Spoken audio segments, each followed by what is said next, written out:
Salut tout le monde, c'est Jinji. On se retrouve pour une petite escapade dans une phase de gameplay de Grim Dawn fait par Crit Studio, les anciens de chez Titan Quest.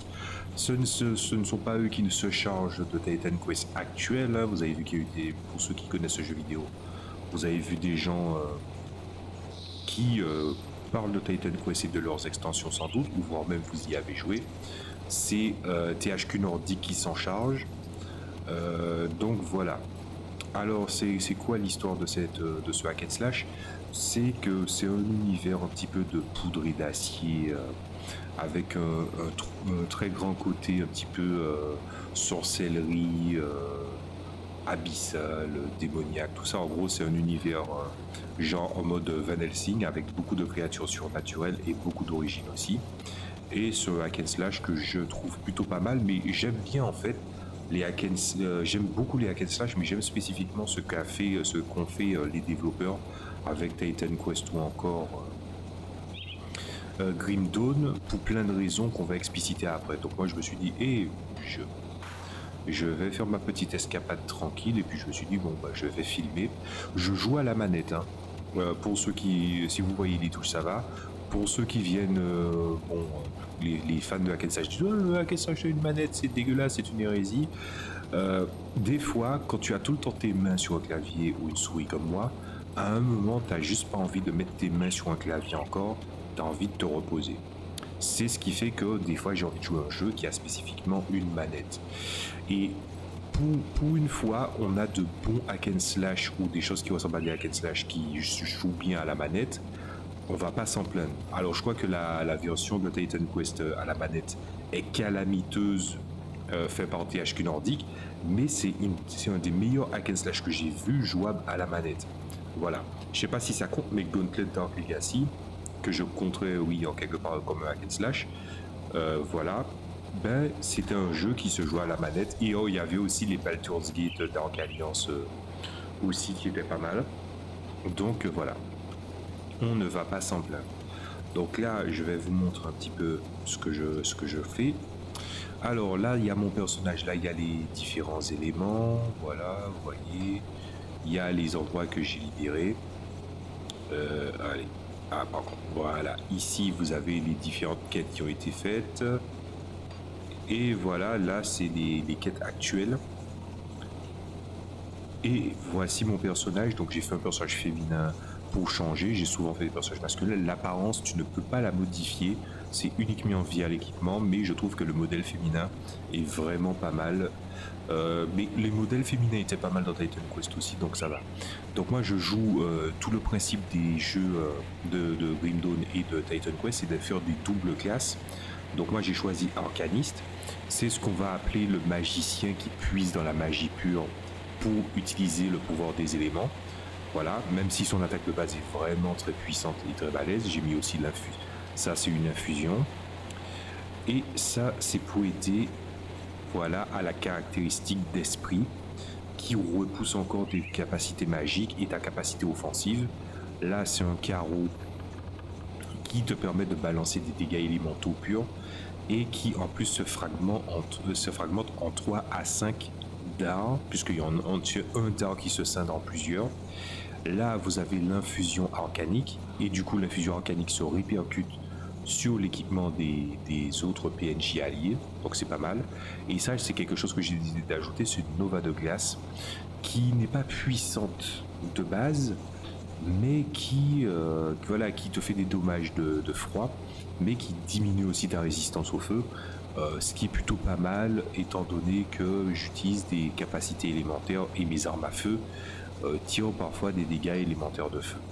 Et le second, c'est peut-être un regret, tu ne peux pas changer ta double classe, donc il faut faire très très attention.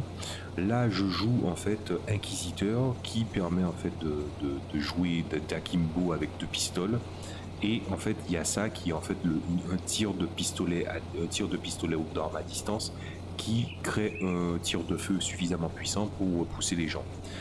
Je n'aime pas trop l'Inquisiteur au vu de ses capacités, ses pouvoirs, je les ai testés, je les trouvais pas terribles, j'avais même pris la langue de feu, mais le truc c'est que je trouve pas ça assez efficace, Donc j'ai décidé de révoquer ces pouvoirs-là et je l'ai mis plutôt sur le truc de glace. Même si je pense qu'à terme, j'aurai peut-être besoin d'un truc de feu, mais il y aura d'autres pistes ailleurs. Voilà, si vous regardez la barre verte qui est ma barre d'énergie, on va quand même aller sur le champ de bataille pour la quête Old Arkovia. Ah bon, ben de toutes les façons, je comptais les voir, donc allons-y. Donc la barre d'énergie, ben, c'est un petit peu comme le mana.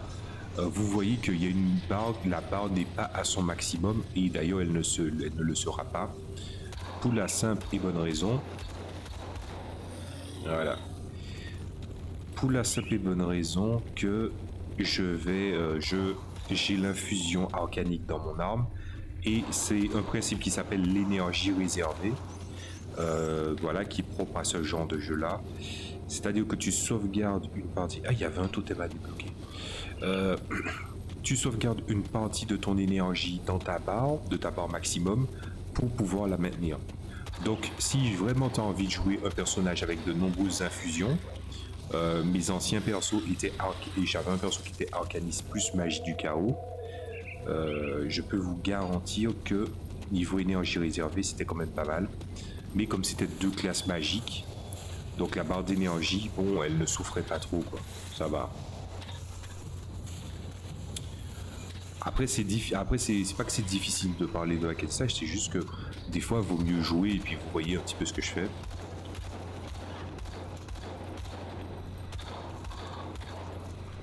Voilà.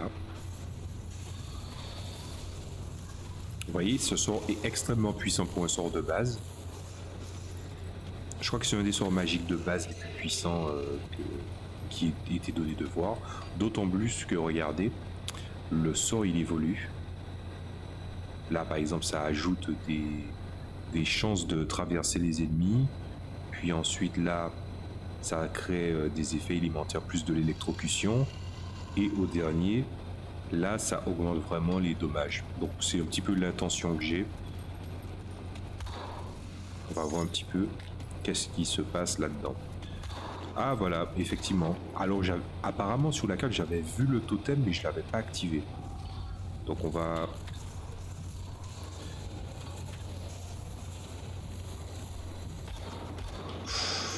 Oh, les gars me giflent.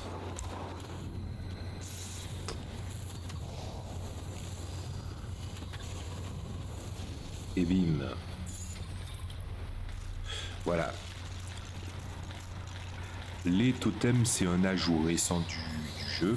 Le jeu, je le connais depuis les moments où en fait il était en espèce de pseudo accès anticipé parce qu'il était très très fonctionnel. Ils ont tout fait pour le confort du jeu. Le travail à la manette, moi j'ai vu ses débuts qui étaient vraiment très bancals. Et aussi son évolution, les armes à feu aussi, les pistolets ne tiraient vraiment pas loin, c'était ridicule. Maintenant, ils ont vraiment corrigé les armes à feu, ils ont vraiment essayé de faire en sorte... Ah, ça c'est le pantalon souillé. J'ai vu des gens poster des trucs à ce propos-là. En gros, c'est un pantalon et en fait, tu balances ta merde et puis en fait, le caca, il explose en zone. Voilà.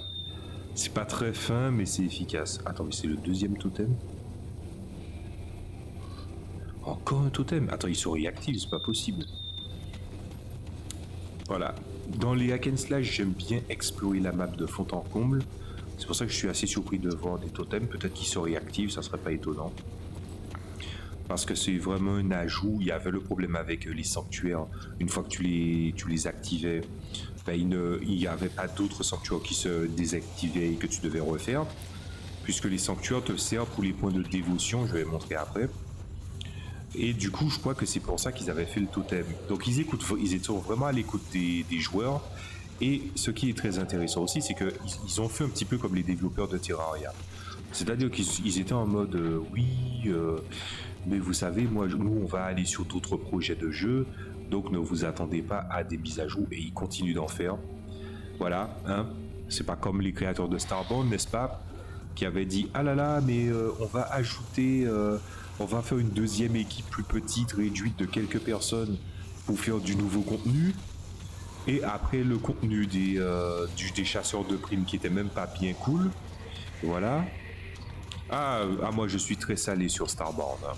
J'ai fait un one shot dans l'univers de Starbound parce que l'univers de Starbound, attention, je le trouve cool. Franchement, il y a vraiment de beaux principes. Surtout que ça fait beaucoup penser à une espèce de Starfleet, mais un petit peu modifié. Mais soyons clairs, Starbound, j'en avais déjà parlé sur ma chaîne. Starbound, le Starbound que vous avez là, il est très bon, mais c'est pas le Starbound qui était censé être livré, hein. Voilà.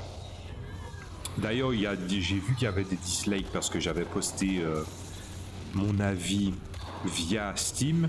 Moi, en quelque part, j'ai toujours l'impression, je me suis toujours posé la question, est-ce que c'est pas un des développeurs qui l'a fait? Et franchement, je souhaiterais que ce soit ça parce que ça me ferait bien marrer en fait.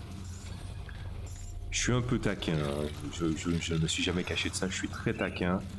Mais il faut se l'avouer, Starbound, il y avait tellement du potentiel à faire. Et regardez les gens qui disaient, moi-même, moi premier, hein, ah oui, Starbound, ça va enterrer Terraria. Terraria, ils disent tout le temps qu'ils ont fini. Et puis ils ont dit, bon, ben, c'est la fin de l'aventure. Jouer à Minecraft. Et Minecraft a dit pareil. Jouer à Terraria. Il y avait toujours une espèce de guerre entre les deux, alors que l'expérience est similaire sur certains points, mais très différente sur d'autres. Voilà. Franchement, jouer aux deux, jouer à Minecraft, jouer à Terraria, les deux sont cool. La raison pour laquelle je joue pas à Terraria, c'est que le Terraria que je jouais n'a rien à voir avec le Terraria de maintenant. Et il faudrait vraiment que je me renseigne de comment jouer. Mais ça arrivera un jour. Voilà. Bon, en tout cas, pour revenir à ce jeu, bon, c'est du hack and slash, hein, je vais pas commenter sur l'élan de violence que je suis en train de lâcher sur les ennemis, là. Voilà. Et le problème avec l'inquisiteur, c'est que, en fait, ça fait très doublon. Parce que j'ai des pistolets qui tirent voilà, à une très très grande cadence, mais mes dards sont tout aussi puissants que les armes à feu. Mais en quelque part, je m'en sers comme garde-fou des pistolets parce que les dommages élémentaux, c'est la seule source pour l'instant du dard. Voilà. Et un des gros intérêts de l'inquisiteur, c'est de mettre de l'akimbo avec deux armes à distance, même si tu peux très bien faire un build avec uniquement une arme à distance et se baser sur les artefacts. Par contre, les artefacts, vraiment, je trouve pas ça ouf. C'est pas, et je dis pas que c'est nul, c'est vraiment, vraiment, vraiment pas mon style de jeu. Ah ben ça doit être là. Je m'étais trompé de lieu. Mais c'est un jeu qui est plutôt complet. En gros, l'histoire, c'est simple. Tu as été possédé à cause de l'éveil de tout ce qui est sinistre et des forces de l'ombre. Et ce qui se passe, c'est que toi, tu as été un petit peu le messager d'une entité qui avait pris possession de toi. Et après cette entité, quand on a voulu te prendre, elle a décidé de te laisser dans ta merde. Et du coup, ils ont eu le temps de casser les cordes et de... Voilà. Ils ont eu le temps de casser les cordes et du coup, tu es lâché en pleine nature. Et puis ton but, en fait, c'est d'essayer finalement de survivre, mais aussi de sauver le monde. Et c'est pour ça que je vous dis que le jeu, il est un petit peu différent. Par exemple, là, vous avez les doubles classes, vous avez l'arbre, vivement qu'on avance. Voilà. Et puis, vous avez le système de dévotion, où vous avez des constellations. Voilà, regardez comment c'est beau. Voilà. Vous avez des constellations qui sont eldritchiens, abyssaux, presque Lovecraftiens. D'autres qui viennent sur des espèces de cultures de sorcellerie. Voilà. Il y a plein d'aspects qui sont représentés. Et moi, ce que j'ai fait pour mon build, c'est que j'ai pris l'ordre, qui est le symbole jaune, le primordial, c'est ça? Oui, le primordial qui est en bleu. Et j'ai pris la constellation de la tortue pour augmenter ma tankiness avec le personnage, puisqu'il fait énormément de dégâts. Donc les constellations, vu que les dévotions, je les débloque pas des masses, j'ai pris la constellation de la tortue en entier. Là, je suis en train de prendre celle de la dryade, qui augmente ta vitesse, ton esprit, Voilà, il y a pas mal de trucs. Par exemple, moi je trouve ça cool, c'est que il y a la réduction de 10% sur toutes les armes et de la joaillerie. C'est vrai qu'avoir ça, c'est pas mal. Et puis, en fait, au bout de la constellation, l'étoile majeure te donne un pouvoir qui peut se répercuter sur une des compétences que tu possèdes. Voilà. Donc maintenant qu'on fait ça, on nous a dit, oh là là, c'est pas... Oui, voilà, c'est par là. En fait, là, il faut trouver une nouvelle issue, puisqu'il y avait un pont qui s'était brisé. Et c'est ce qu'on va faire très exactement. Voilà. Donc on était à Twin Falls. Je venais d'atterrir à Twin Falls et en fait, je me suis dit, je vais faire une pause. Et voilà. Vous voyez, l'arme du gars, la hache, elle est infusée de mes pouvoirs. Parce que ce sont des alliés potentiels.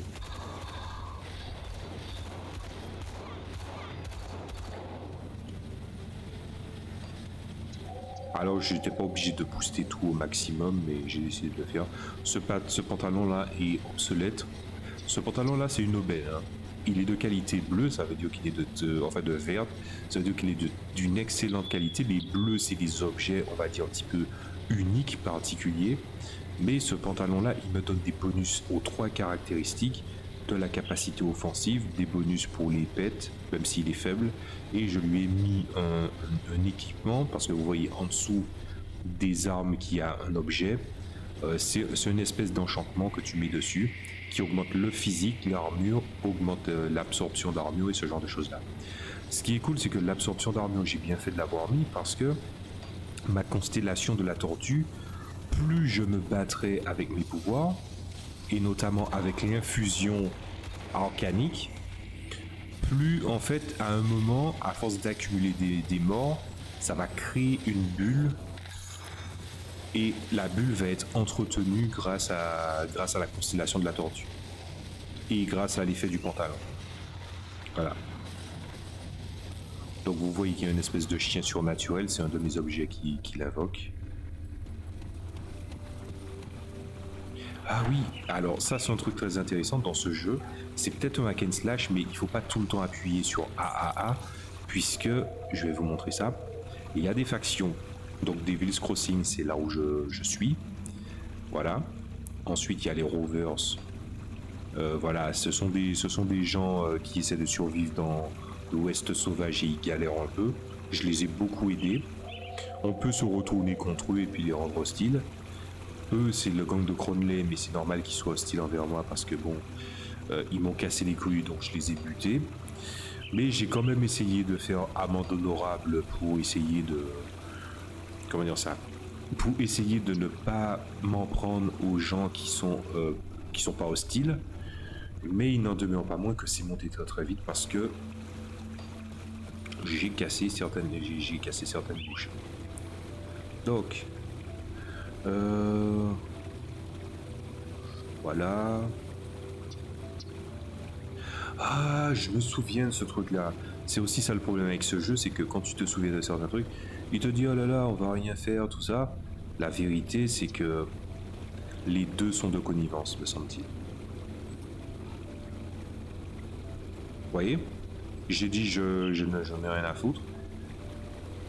Et pourtant, le gars, il n'a pas tiré. Vous voyez? Mais comme c'est une mise en scène,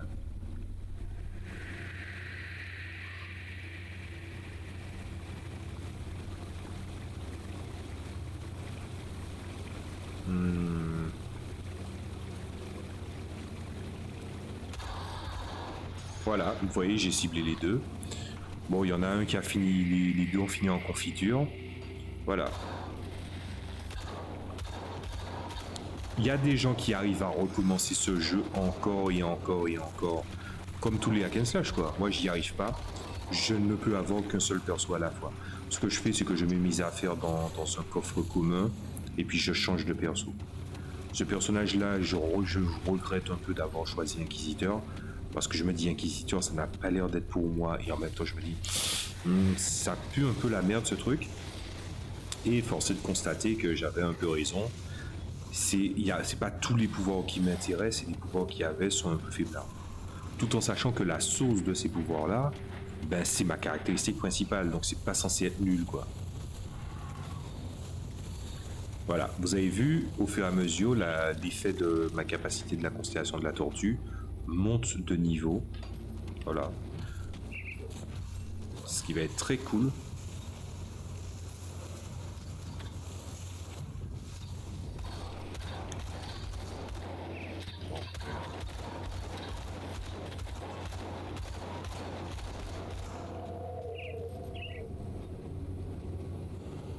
Ah oui, mais ah oui, c'est vrai. Je me disais l'étoile c'était pourquoi, mais c'est le pont qui est brisé. Donc je suis sur le bon chemin pour continuer, puisqu'il faut que je monte au nord-ouest. C'est la seule issue, mais c'est bourré de morts vivants.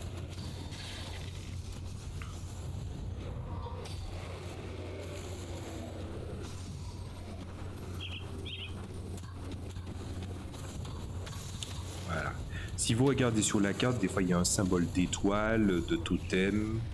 Le totem, c'est les sanctuaires à libérer, donc apparemment il y en a un. Il y avait aussi un symbole d'œil, c'est pour désigner qu'il y a un objet ou quelque chose de digne d'intérêt. Des fois même c'est un totem, donc, ou un sanctuaire, donc pourquoi pas.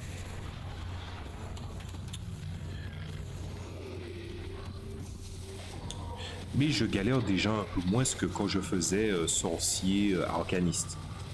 Les sorciers utilisent la magie du chaos, ils ont des invocations, notamment ils ont une espèce de corbeau que je trouve quand même pas mal. Je crois que vous l'avez vu à l'écran de chargement. Le sorcier, c'est vraiment une classe très sympa. C'est presque mon main, hein, on peut clairement le dire.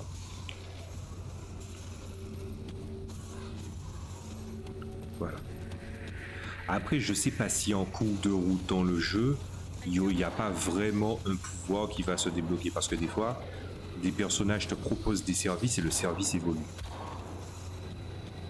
Donc si je peux redevenir sorcier, ou plutôt je peux devenir sorcier, je le ferai, hein, sans nombre de doutes. L'inquisiteur, c'est vraiment de la merde. Alors,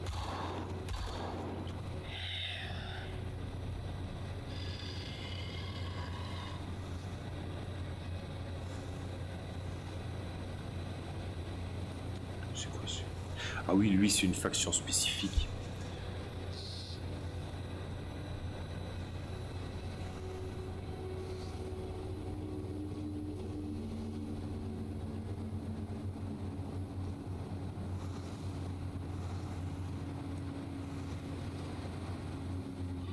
Je dois avouer, je préfère ne pas. Je n'aime pas avoir affaire à des nécromanciens. Ça, c'est typique à tous les jeux, hein. Moi, les morts sont à leur place, hein, voilà. Après, j'aurais pu le buter. Et en plus, je suis en capacité de pouvoir le faire, hein. C'est tentant, c'est tentant.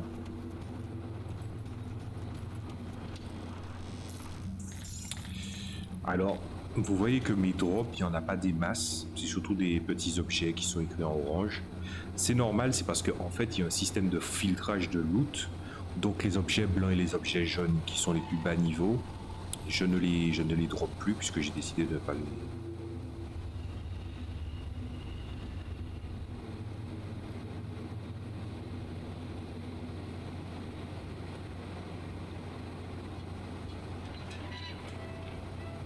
Non, jusqu'au bout, il ne veut pas m'attaquer, donc ok. Je lui laisse le bénéfice du doute quand même, hein, faut pas déconner.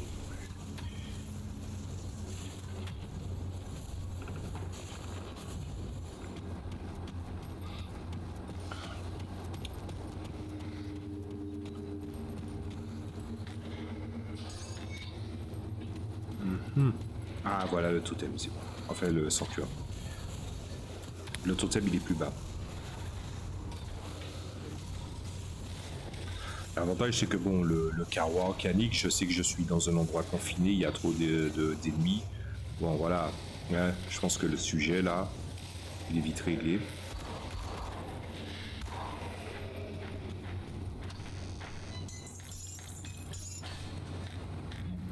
Voilà. Donc ces petits objets là en orange, ce sont des augmentations que tu mets sur les objets, c'est exactement ce que je fais, mais ils te servent également pour les crafts. Ah là, c'est un défi. Du coup, c'est un truc profané. Donc on va libérer le sanctuaire.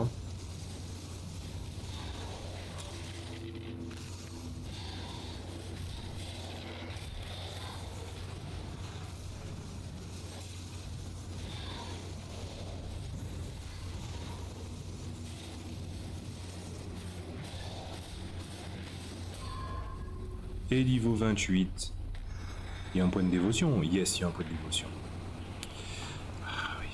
Ah, moi j'ai soif des points de dévotion. Là, ça va me faire... Ah voilà, ça va diminuer mes restrictions. Et le dernier truc... Ouais, c'est ça qui m'a convaincu de prendre la Dryade, c'est la résistance au poison. Parce que le poison, c'est une sacrée saloperie.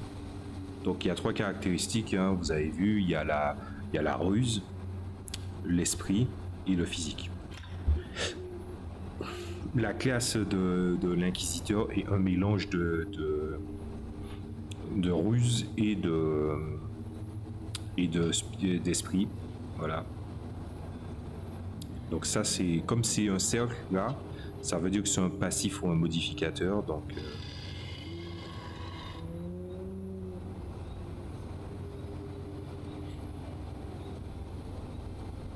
ça, c'est un truc qui provoque en fait de la létalité quand tu fais un critique. Et visiblement, ce n'est pas relié à une quelconque arme.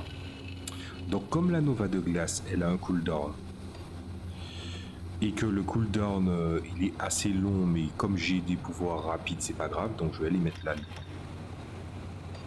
Voilà. Bon, allons récupérer ce totem. Et voilà. Donc oui, pourquoi j'aime les hack and slash, ces hack and slash là.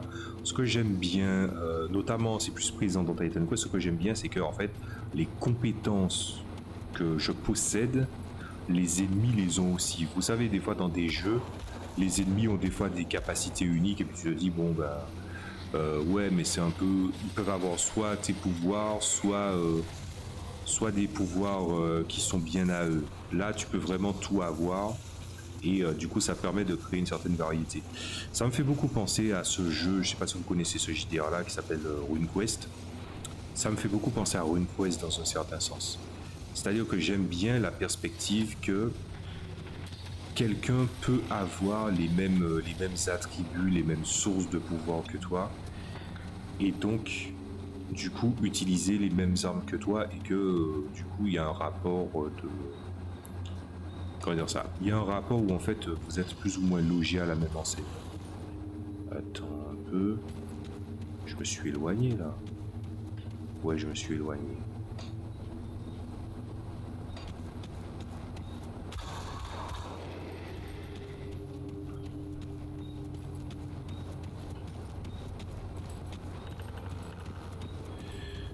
Voilà. Après tout le bordel qu'il y a à faire là, je pense que je vais pas... c'est pas dans cette session-là que je vais arriver à faire le tour. Voilà. Moi, ça me dérange pas de faire le truc, de faire une aventure comme ça dans le vide, où en fait il s'agit juste de taper, ça me permet de taper la discute un peu. Et aussi parce que le jeu vidéo fait partie des choses que j'ai vraiment envie de faire sur la chaîne. Mais après, ça c'est une remarque que j'ai déjà fait à de nombreuses reprises. Je vois très très bien que ça fonctionne pas des masses. Mais à un moment, il faut aussi que je fasse ce qui me plaise. Et le jeu vidéo, même si j'ai dit récemment que le jeu de rôle est devenu mon activité ludique préférée, faut quand même l'avouer, le jeu vidéo c'est quand même un truc qui me plaît beaucoup. D'ailleurs, c'est pour ça que je réfléchissais, est-ce que je ne vais pas enregistrer des vidéos sur mon retour dans certains MMORPG, étant donné que... Attendez ça. Ah, il n'y a pas la ruse, mais c'est plutôt pas mal. Je vais le prendre. Ce que je vais faire, c'est que je vais récupérer l'enchantement sur ça. et je vais le transférer. J'ai déjà ce fusil là, mais il faut savoir si c'est une plus puissante ou pas. Le casque je l'avais pas, et puis bon, le pantalon souillé ne sert à rien. Bon bah je vais continuer. Donc quel MMORPG je parle? Donc Guild Wars 2, j'avais fait une grosse pause, je comptais revenir dessus, mais j'hésite. Alors pour Guild Wars 2, c'est un MMORPG que j'apprécie beaucoup. J'ai commencé avec le 1. Le 1, c'est pas à proprement parler sur un MMORPG, c'est plutôt un co-RPG.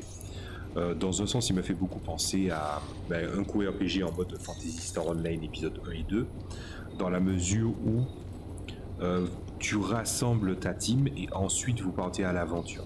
Voilà. Ah ben ça, c'est un principe que j'aimais beaucoup. D'ailleurs, j'ai testé Guild Wars 1 puisque j'ai acheté la trilogie. Je l'avais sur un compte et puis bon, c'était lié à l'adresse mail de mon frère parce que à cette époque, j'avais pas d'adresse mail. Et puis, du coup, là, j'ai acheté la trilogie de Guild Wars parce qu'elle était en promo pour une fois depuis 2 ans sur Steam. Et j'ai testé Guild Wars 1 que j'ai désinstallé parce que c'est un jeu qui va te demander un petit peu plus de recherche que Guild Wars 2. Guild Wars 2, c'est déjà un MMO un petit peu plus classique, si ce n'est pas un des meilleurs MMO du moment. Bon, les gens vont te dire Warcraft, bon. Alors, s'il faut parler justement de mes goûts, de mes préférences, de ce genre de choses-là, je parle un petit peu de mon point de vue, mon regard sur les jeux vidéo. Moi, je pars du même principe que les jeux de rôle maintenant. C'est-à-dire que quand un jeu me déplaît, ou bien encore que, comment dire ça, une maison, un éditeur, ah c'est par là qu'il faut que j'aille. Quand un éditeur est vraiment devenu imbuvable, ben je peux me permettre de quitter le jeu. Après des gens t'expliquent, oui, mais tu sais, c'est pas la faute des autres, c'est un tout. Je comprends ça, mais en même temps, quand tu réfléchis 2 secondes, tu te dis, bon, bah, au bout d'un moment, les gens se plaignent du crunch, donc du coup, les gens, ils te disent, ah là là, c'est inadmissible, mais vous achetez les jeux, et les jeux ont été faits à partir du crunch, vous voyez, vous tombez dans une boucle. Sauf que moi, je suis arrivé à une conclusion, c'est que quand tu viens à être dans ce genre de boucle-là, ça devient un cercle vicieux, et qu'il existe suffisamment de jeux sur la planète qui sortent chaque année pour que tu ne puisses pas en fait jouer à autre chose. J'ai bien aimé jusqu'à une certaine époque l'univers de World of Warcraft, mais c'est devenu un univers... l'univers et ce qu'ils en font, ce qui est devenu mauvais. Et puis, la spécialité de Blizzard, je parle bien du côté Blizzard, pas Activision Blizzard, mais une des spécialités de Blizzard, c'était quand même de prendre quelque chose qui a déjà été inventé, de le magnifier à sa façon, et puis bon, ça passe quoi. Et quand j'ai vu, un petit peu le traitement que Blizzard a avec ses employés et tout ça, ben ça m'a un peu cassé les couilles, mais en même temps je me suis dit, mais les jeux en tant que tels, est-ce qu'ils sont ouf? Est-ce que World of Warcraft il est ouf? World of Warcraft est un monument, je suis prêt à l'admettre, mais très clairement, il est pas si ouf que ça quoi. Donc du coup, moi j'ai décidé d'arrêter. Moi j'ai même un rapport par rapport aux jeux vidéo où quand un éditeur ou une équipe de développement m'a déçu ou m'a trahi entre guillemets, je décide de lui mettre un carton. 2 cartons jaunes, ça veut dire un carton rouge veut dire j'achète plus de jeu. Et prenons l'exemple de Patea par exemple. Patea, pour ceux qui connaissent, ils ont fait le très bon My Time at Portia. Mais avant, ils ont fait un jeu qui s'appelait Planet Explorer. Un jeu qui était censé être sympa, mais en cours de route, ils ont décidé, parce que, voilà, en fait, c'était pour engranger de l'argent. Ils ont décidé tout simplement d'arrêter, de faire du multi. Et donc, du coup, on se retrouve avec un jeu moyen, très solo. Voilà, les aléas de l'accès anticipé. On dit souvent précommander, les plus avisés disent précommander c'est le mal, mais n'oubliez pas que les accès anticipés c'est le mal tout autant. Hein. Voilà. Les gens disent oui mais je vous promets que le jeu il sera spécial, machin. Et Starbound n'a pas de carton jaune pour la simple et bonne raison que le produit final est quand même intéressant pour une majorité, quoi. Voilà. Donc là, il n'y a pas de problème. Attendez. Ah voilà. Pour moi, il n'y a pas de problème avec Starbound. Par contre, Patea, pour ce qu'ils ont fait à Planet Explorer, il y a un carton jaune. Voilà.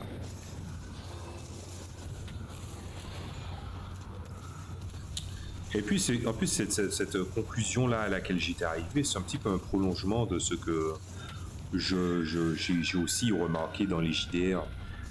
Quand tu achètes des JDR à tir larigot et puis le JDR il est pas terrible, tout ça. Ben ça, c'est vrai que c'est quelque chose qui est assez fatigant. D'ailleurs, parlons-en, on va parler de Dark Souls. Il y a des gens, oh là là, on se sent trahi parce que Dark Souls c'est mauvais, machin.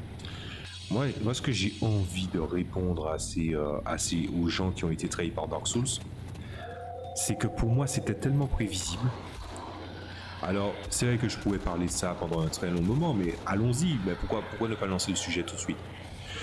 Moi, des fois, je crois que c'est un de mes joueurs qui est déjà venu sur la chaîne une fois, Andy, qui m'avait fait la remarque. Et est-ce que tu ne te vois pas jouer à Monster Hunter ou Dark Souls en JDR? Voilà, parce que il suivait pendant un moment le lore de Dark Souls et puis il m'a posé la question. Moi, ce que je lui ai répondu, déjà pour Monster Hunter, c'est du gameplay avant tout. L'univers, je suis désolé, mais l'univers de Monster Hunter, pour moi, le lore, il est de pire en pire, entre guillemets. Monster Hunter World, je le trouve pas mal, en vrai. J'aurais pu vous montrer Monster Hunter World au lieu de vous montrer du Green Dawn, parce que j'y joue en ce moment. Mais le fait est que moi, j'ai commencé avec la seconde génération, c'est-à-dire le Freedom 2. J'ai joué au 1 quelques, genre 2 heures, et ensuite je suis passé au 2 parce que mon frère l'avait DL. Et ce qui s'est passé, c'est que pour moi, Unite reste malgré tout un des meilleurs Monster Hunter sortis. Voilà. Et c'est pas la nostalgie, oui, effectivement, il y a des hitbox qui bavent du cul.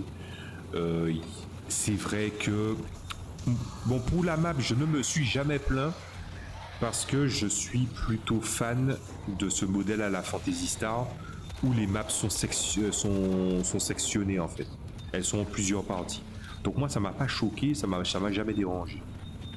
Donc voilà. Mais il n'en demeure pas moins que Monster Hunter, l'univers, ben, en fait, c'est surtout du visuel et c'est surtout tourné autour des monstres. Et ça n'a pas manqué, puisque un des trucs, pour moi, un des débuts des problèmes avec, c'est le Rise, c'est ça. C'est que les gens ils ont plus envie, les développeurs apparemment se sont plus focalisés sur les combats de monstres plutôt que sur une diversité de petits monstres. Et ils ont changé un petit peu le format par rapport au World. Et le World, c'est vrai que j'aurais voulu voir la map peut-être 30% plus grande pour les territoires. Voilà. C'est pas, je dis pas qu'il faut un open world Monster Hunter, je pense que ça fonctionnerait pas. Mais il n'en demeure pas moins que je pense vraiment que Monster Hunter, c'était mieux avant. Surtout que, par exemple, quand tu avais les descriptions des objets, par exemple, écailles de Yangaruga, et puis tu avais la description.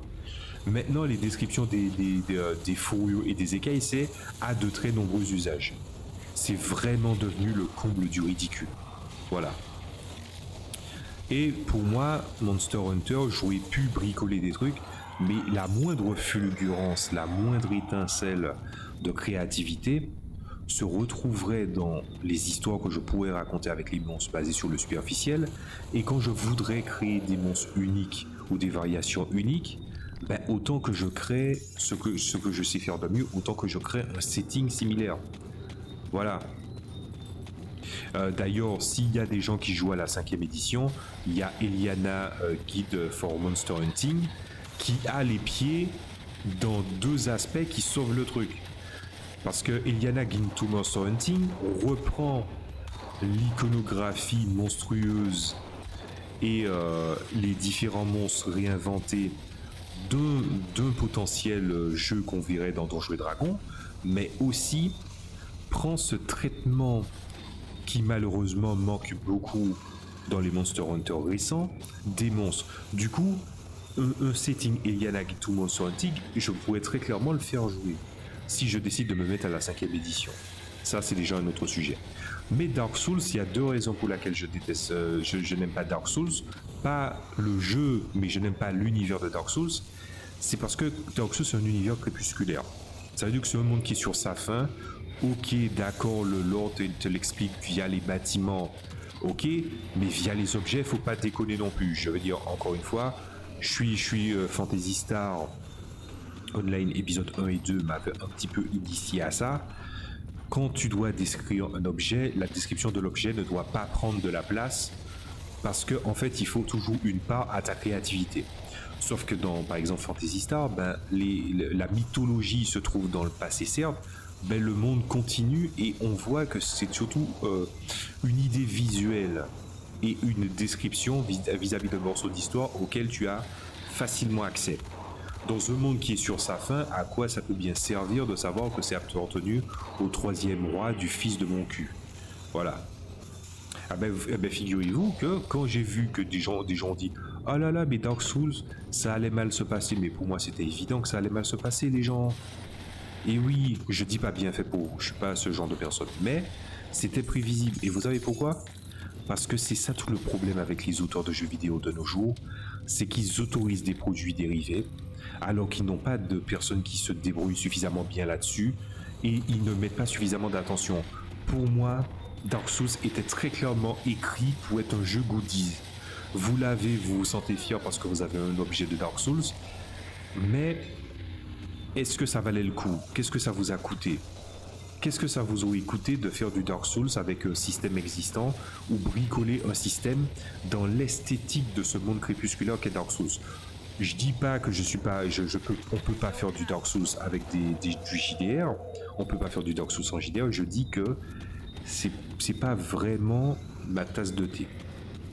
Et j'en ai déjà parlé un peu dans le live de la dernière fois. Les goodies, la culture du goodies, c'est vraiment pas moi. Je ne suis pas très produit dérivé. Je ne suis pas contre, mais je ne suis pas vraiment, je n'embrasse pas cette culture des produits dérivés. Voilà, chacun a son point de vue là-dessus. Moi, j'ai mes raisons. Ma raison, c'est simple. Hein. C'est que à un moment, tu es déjà devenu le produit en achetant le jeu et en l'appréciant. Inutile de venir dépenser pour essayer de savoir jusqu'à quel point tu es fan. C'est un problème que j'ai entendu aussi par rapport à des fans de Gundam, où il y a des gens qui te disent si tu es vraiment fan de Gundam, pourquoi t'as jamais assemblé de Gunpla de ta vie? Il y a des gens qui pourraient te dire ça en fait. C'est ridicule. Il y a plein de façons d'apprécier un contenu ou d'apprécier un élément de la pop culture. Et ce n'est pas qui est le plus gros consommateur, voilà, mais c'est le monde costumériste qui veut ça. Mais ce n'est pas en étant le plus gros consommateur que ça fait de toi le meilleur fan. Et je pense qu'aussi qu'en tant que personne critique, parce que tout le monde est potentiellement critique, et après, est-ce qu'ils ont les critères, ceci est un autre sujet, faut pas se leurrer, hein. Les gens maintenant critiquent un truc pour un oui ou pour un non. Et en fait, des fois, il n'y a pas d'argumentaire derrière. C'est ah, mais c'est jamais que c'est déjà, soit ils se minimisent en disant ce n'est jamais que mon avis. Ça, c'est de la fausse modestie. Quand on te dit, quand tu dis c'est ton humble opinion, ça veut dire que, ok, c'est ton avis, mais il faut aussi le prendre pour ce que c'est. Ce qui veut dire que tu peux pas avoir tort. Mais ensuite, le truc du ce n'est que mon avis, ou bien encore tomber dans ce rapport où on dit ouais, mais j'ai raison, sinon allez vous faire foutre. Voilà, dans les deux extrêmes, finalement, les gens manquent de juste milieu au final. Voilà. Ben voilà. Donc Dark Souls, pour moi, je l'avais très clairement pressenti comme étant un échec. Et quand je fais ce genre de prédiction-là, mon but n'est pas de danser autour du feu pour dire ah j'avais raison. Des fois, je souhaite que le contenu de qualité soit donné aux gens. Et pour Dark Souls, pour moi, c'était évident, mais Dark Souls, il est vide. Désolé de dire ça, mais moi, je me suis renseigné pendant une certaine période sur le lore de Dark Souls. Dark Souls, c'est un monde qui est nébuleux, qui est sur sa fin, et donc déjà tu es déjà doublement perdant quand ça arrive. Et de ce fait, quand tu construis une histoire sur le monde crépusculaire, le problème, c'est que la conception d'un après est difficile, voire même pour certaines personnes presque impossible. D'ailleurs, c'est même tout le propos de mon troisième projet de JDR. C'est cette notion d'après. D'après quoi? Mais justement, les gens ne voient pas ce qui se passe des fois par rapport à la destruction ou toutes les facettes de l'entropie. Voilà, ça m'est déjà arrivé d'ailleurs de faire des discours sur l'entropie où je vais pas dire qui, mais un de mes amis avait donné un discours qui faisait beaucoup penser à du discours edgelord, voilà, philosophie de comptoir, et j'expliquais que l'entropie, c'est quelque chose qui est neutre, et la forme que ça prendra ne dépendra jamais que du prisme de la personne qui l'observe, et aussi de comment ça le touche. Donc bon là, très clairement, j'ai dit une évidence, mais comme je le dis souvent, il faut rappeler les évidences. Ben, l'univers de Dark Souls, il n'est pas assez consistant. Tu vois, si par exemple on dit oui, l'inspiration Berserk, ben justement, si Dark Souls était dans un univers à la Berserk et que le monde n'était pas sur sa fin, mais tu vivais dans ce monde, ben peut-être que ça serait plus intéressant. Et c'est vraiment ce que je souhaite pour l'avenir de Dark Souls, parce que continuer sur des personnages qui se mutilent et qui étaient des personnages mélancoliques, tout ça, bon, voilà quoi, ils sont encore plus des drama queens que les fans d'Undertale. Hein, désolé les fans d'Undertale, Undertale c'est cool, mais des fois quand on vous entend parler, vous êtes des drama queens, je suis désolé. Cette espèce de mélancolie que vous avez quand des gens disent qu'ils n'aiment pas ce jeu parce que pour eux il n'est pas mythique, vous avez l'expression de quelqu'un qui apparemment voit une perle rare et que vous savez que en fait vous avez décidé de rester sur votre propre réalité. Mais bon, revenons un petit peu au sujet. Ce n'est pas évident de faire un jeu adapté d'un jeu de rôle ou un setting de jeu de rôle adapté d'un jeu vidéo. Voilà. Mais quand tu sais que c'est un jeu goodies, voilà, c'était très clairement pressenti pour un jeu goodies. Je n'ai pas acheté de jeu Fallout. Le jeu Fallout en JDR peut être plus intéressant. Je crois que le système, ils ont pris un système qui existait déjà, je crois. Et peut-être que ce système viendrait à aider. Attendez, c'est bien ça? Ah, putain, je me rappelle plus pour Fallout. Je crois qu'ils utilisent un système très inspiré de Fallout, mais qui est déjà la base, qui prend son architecture ailleurs. Mais j'ai complètement oublié. Voilà. C'est comme par exemple le fait de jouer dans un setting manga, d'un manga en particulier. Alors, je vais donner mon opinion, et ça sera, voilà, c'est mon opinion, et je dis ça pour l'avoir observé et pour avoir fait énormément de choses autour de choses en rapport avec le manga, et que c'est surtout un média que manga anime, culture weeb entre guillemets, on va appeler ça comme ça. Pour avoir suffisamment réfléchi là-dessus, je suis arrivé à une conclusion. Aucun système générique n'arrive facilement à simuler un manga. Et des fois, il vaut mieux que le système soit fait en accord avec le manga plutôt que d'utiliser un modèle générique. Voilà. Parce que, par exemple, si on prend l'architecture des vins souffre malheureusement du fait qu'il a une architecture rigide, et quand il s'agira de chercher des mécaniques, on va prendre une mécanique avoisine, mais qui n'est pas exactement ça. Voilà. Mais il y a des exceptions, ce n'est pas une science absolue. Il y a des jeux qui te permettent de faire jouer des univers de manga ou des univers de jeux vidéo parfaitement. Le W System de lutte, j'ai réussi à faire jouer 40K dessus. Et avec des Eldar, parce que faut l'avouer, les Space Marines c'est l'espèce vitrine et ça m'énerve. Donc du coup j'ai fait jouer à un demi-cousin qui était joueur à ma table des Eldar, il ne connaissait pas l'univers de 40K. Il a vu ce que c'était pour un prophète quand il arrive sur le champ de bataille dans un Falcon et qui finit par défoncer tout le monde avec une salve avec le char de transport Falcon, et puis quand ses troupes sont déjà lâchées, le gros du travail est fait. Le W System de luxe a ce côté cinématographique qui encourage la démesure et le côté glorifié de chaque faction, où chaque faction paraît forte dans 40K, le jeu y est très compatible. Voilà. Pour les univers de manga, j'ai voulu réfléchir à quel setting je voudrais faire. En manga, c'était pendant un moment où je réfléchissais à des alternatives. C'était à l'époque où j'avais encore ma tablette. Alors, moi, j'avais pensé par exemple à un setting Yu Yu Hakusho. D'autant plus que je voulais faire sur la chaîne comment créer un personnage de fiction spécifique avec Mutant and Masterminds. Et j'avais réussi à faire de tête le personnage de Yei. Mais j'avais aussi réfléchi à faire les différentes espèces dans One Piece et aussi dans Dragon Ball. J'ai réussi. Donc ce que je peux vous dire, c'est qu'il y a quand même des moyens de faire jouer certains trucs qui plaisent. Et il faut passer au-delà du mur de ceux qui... mais après, ça ne nous touche pas trop, parce que si on est du côté français, du rôlistiquement parlant, de la JDRI, il n'y a pas de problème. Quelqu'un te dit je veux jouer un jeu de rôle centré autour de manga. Bon, les Français ont consommé beaucoup de. En fait, on est le pilier de consommation des mangas, des comics, des BD. Les comics un peu moins, mais on est quand même dedans. Mais en ce qui concerne les mangas, on n'a pas de problème. Tu vas dire à quelqu'un, vas-y, on veut jouer un manga en JDR.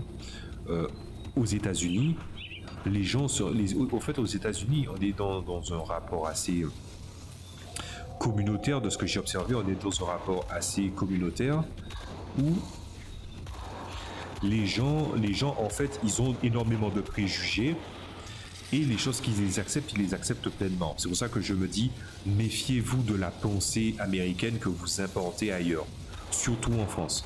On n'est pas forcément compatible avec ça. Et ça crée énormément de points de désaccord là-dessus. Voilà. Oh là là, ça fait beaucoup d'objets. Hein. Donc on va essayer de trier ça déjà. Ah, il n'y a pas beaucoup de place. Hein. On va trier ça. Qu'est-ce que ça dit? Brawlers d'extinction. Ah, ok, d'accord. Ouais, mais je l'ai tellement bien amélioré, ça va être difficile de le surpasser. Après, il y a 17 de ruse derrière. Il y a l'expertise à distance. Ensuite, il y a l'anneau d'acier. Ah, d'accord. Il y a le truc avec les anneaux, les lames d'acier qui jaillissent. Ça, c'est sympa, ça. Bon, je vais voir ça après. Quand je vais rentrer au OK, je vais le faire. Voilà. Alors. Voilà. Et à partir de là, je vais monter la Nova de glace plus fort. Donc oui, je disais. Les Américains, ils ont un rapport à la culture manga qui n'est pas comme nous en France. Nous en France, on en a consommé beaucoup dans les années 70, 80, 90. Au point même que certains cubénis et bénitiers sont venus nous casser les couilles avec ça, alors qu'une culture, c'est une culture. Et d'ailleurs, ils avaient même fait soi-disant une loi pour essayer de stopper ou de limiter les importations d'œuvres japonaises. Mais pourtant, ils disent ah là là, mais c'est parce que la culture japonaise nous envahit. Par contre, ensuite, ils ont fait d'énormes partenariats avec les Nickelodeon, tout ça, pour les États-Unis. Donc voilà. Qu'est-ce que je peux dire là-dessus? J'allais dire quelque chose, mais c'est beaucoup trop évident. Donc, faites vos conclusions. Voilà.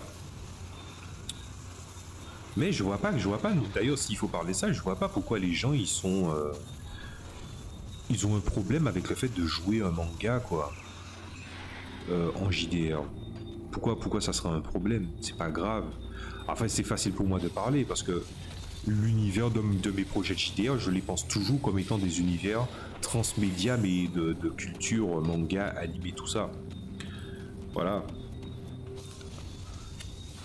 En fait, c'est toujours à l'auteur de transcender les préjugés qu'il y a derrière.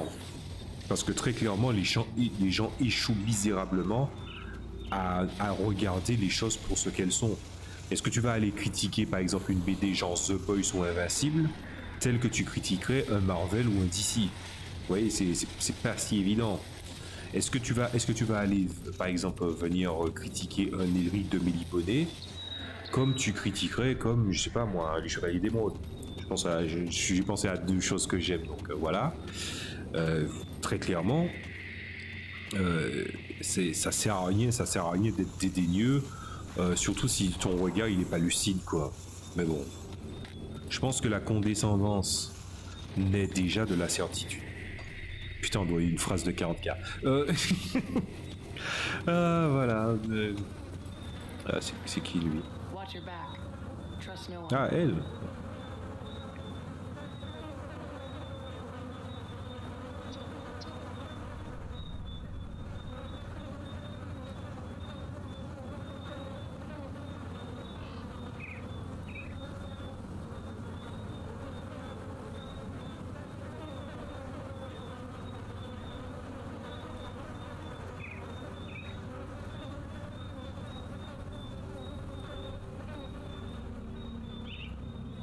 Désolé, je vais pas prendre la peine de traduire.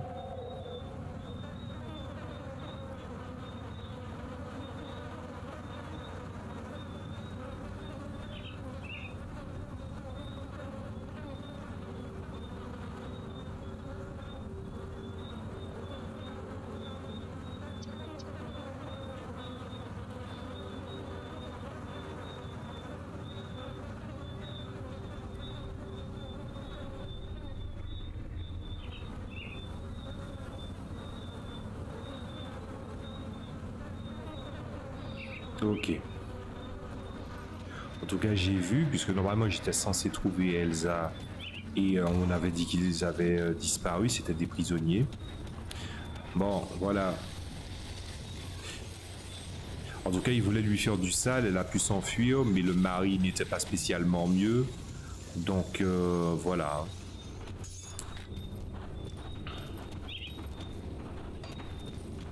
Moi, si jamais je dois parler au gars, je lui dirais qu'elle est morte et puis c'est tout. Hein. Moi, je me méfie, les trolls sont très balèzes. Voilà. Mais moi, j'aime bien tout ce qui est culture, manga, tout ça. Après, malheureusement, il y a un truc qui se passe, c'est que ces temps-ci, aussi, aussi bienveillant, aussi lucide soit ton regard, aussi objectif techniquement que tu peux essayer d'être, il y a les animés et les mangas qui sortent. Franchement, j'ai un gros problème. Tu vois, mon cerveau me dit, soit je suis trop vieux pour ces conneries, soit je ne suis pas, je n'écris pas avec ma libido contrairement à cette personne. Voilà. C'est les deux premières choses qui me viennent en tête quand je vois les trucs. Voilà. C'est triste, hein. Il y a des auteurs, on aurait dit qu'ils écrivent avec leur libido. C'est débile. Tu sais, ça me fait beaucoup penser à cette espèce de problème qu'ont certaines personnes quand tu expliques que tu peux écrire des trucs érotiques, des nouvelles ou ce genre de choses-là. Ne me demandez pas de contexte, je ne en donnerai pas. En fait, ils pensent systématiquement que comme tu écris quelque chose d'érotique, ben, c'est tes fantasmes que tu fais transparaître dans ce que tu écris. Alors, je sais pas si c'est moi qui suis trop un alien ou quoi que ce soit, mais j'ai jamais écrit en fonction de mes propres fantasmes. C'est jamais arrivé, quoi. Voilà. La satisfaction d'avoir écrit une scène qui est cool, ça c'est normal pour tout le monde, et aussi que surtout quand dans la scène, t'as envie en fait de pouvoir refléter le sens qu'il y a derrière l'acte en lui-même en fait. Ça c'est cool. Cette satisfaction-là, elle est vraiment grisante. Et je veux dire, les gens, ils sont assez particuliers. Hein. Mais de toutes les façons, c'est un truc qui est assez bizarre. C'est des raccourcis en fait. Ah oui, mais cette personne-là, elle a écrit, tous les personnages féminins sont magnifiques, elles sont écrites comme des cruches. Parce qu'en fait, le mec, c'est un espèce de playboy frustré. Probablement qu'il y a des gens comme ça. Hein. Ça m'étonnerait même pas. Hein. Voilà. Mais il faut pas déconner non plus. Et puis je m'imagine quelqu'un qui passerait sa vie est-ce que ça serait pas pathétique, dans un sens, quelqu'un qui passerait sa vie à écrire des trucs érotiques ou trucs comme ça, à partir de ses fantasmes seulement? Ça serait, ça serait bizarre, non? Bref, on va sortir de ce truc-là parce que je veux pas avoir à expliquer de très très nombreux trucs sur cet aspect-là. Voilà. Mais ça m'est déjà arrivé d'écrire des trucs, hein, évidemment, pour ceux qui s'en doutaient. Et je dois avouer que si je pense à mon premier univers, c'est censé être un univers de manga, lesté en tout cas, voilà. Mais très clairement, c'est voué à un public mature. Voilà. Pas parce que non, oui, c'est dur, c'est ceci, c'est cela. C'est parce qu'en fait, ça traite de thèmes où en fait, tu vas pas aller le classer dans le spectre de la lecture de ce que tu considères un jeune public. Voilà. Et d'ailleurs, c'est ça mon gros problème avec certains auteurs récents, autant orientaux qu'occidentaux, c'est qu'ils croient que c'est mature parce qu'ils mettent des scènes de sexe, des scènes de viol, des combats gore ou ce genre de choses-là. C'est ridicule. On te dit un public mature. La maturité peut venir de nombreux aspects. Voilà, c'est comme la violence en fait. La violence peut prendre de nombreux aspects et le regard que tu peux avoir sur la violence peut donc différer. Je vais me taper pour vendre les objets. Je vais prendre un exemple. Par exemple, prenons le cas des Final Fantasy. Surtout Final Fantasy Advent Children parce que c'est l'exemple que j'ai en tête.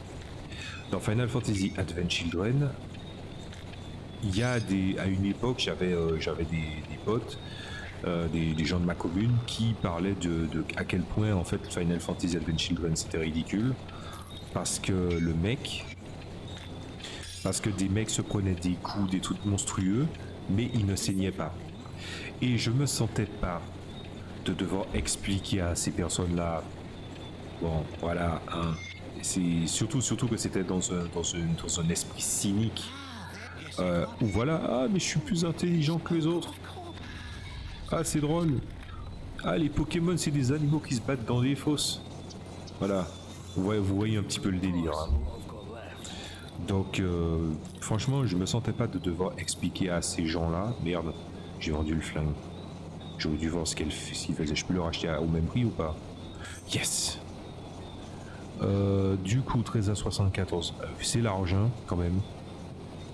Un saut, ok c'est pas mal. Et celui-là il est... Ouais, ce pistolet là il est pas terrible. Je vais vendre ça. Je ne garde jamais ce qui est vert, sauf si je l'équipe. Voilà. Oh, ce fusil là il était pas terrible. Ouais. Toi tu fais quoi toi? 19 à 62. Attends, il est encore moins bon que l'autre? Ah non, lui c'est 47. Ok. En gros, je suis tombé que sur des armes de merde. Bon, mais est-ce que tu n'as pas un fusil en stock là? Ward. Ah, ça c'est parfait ça. Un fusil purement défensif. Par contre, le Spike, le Ice Spike là, c'est pas terrible. Donc je vais le virer. Je vais comparer le casque avec celui que j'ai. Alors, niveau... Ah non, mais il n'y a pas photo. Mon casque est mieux. Il donne un bonus de la caractéristique physique, plus il donne des HP, voilà. Donc lui, c'est le crafter. Et voilà. Donc on va aller voir un petit peu tout ça. C'est surtout ce fusil-là que j'ai besoin de voir. Et toi, tu as... Ah, ok. J'ai une version plus avancée. Peut-être que plus tu progresses dans le jeu, tu tombes sur les mêmes objets, mais avec un profil différent. Alors, par contre, le fusil, là... Il a saigné mon portefeuille, il ne reste plus rien. Donc, voilà. Hein. Et puis, j'ai même plus de place. Oh là là, j'ai plus de place. Ah si, je sais ce que je vais faire. Voilà, la vérité.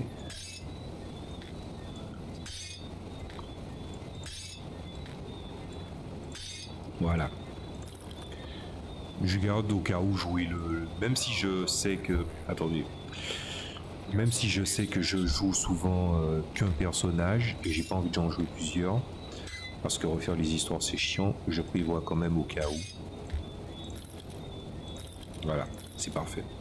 C'est bon. Donc, comme je disais, la violence dans les œuvres, elle peut prendre de nombreux trucs. Par exemple, une violence peut sensiblement mettre un spectateur ou un lecteur en PLS, alors que c'est de la violence sociale. Pas seulement parce que elle évoque quelque chose à cette personne-là, mais aussi parce elle peut s'identifier, elle peut le ressentir, elle peut avoir de l'empathie. Voilà. Ce qui manque à certaines de ces personnes-là qui viennent un petit peu avec ce regard cynique, c'est qu'ils ne comprennent pas parfois, euh, que ce soit des créateurs ou des gens qui consomment, hein, ils ne comprennent pas à quel point... Attendez, ça faisait quoi déjà?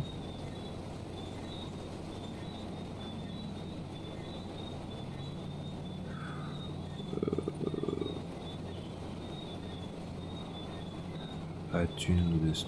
Ouais, je crois qu'il faut que je démonte cette amulette là aussi. Voilà. Ils ne comprennent pas que la violence peut prendre de très très nombreuses formes. Mais ça, c'est tout le problème des gens de maintenant, hein.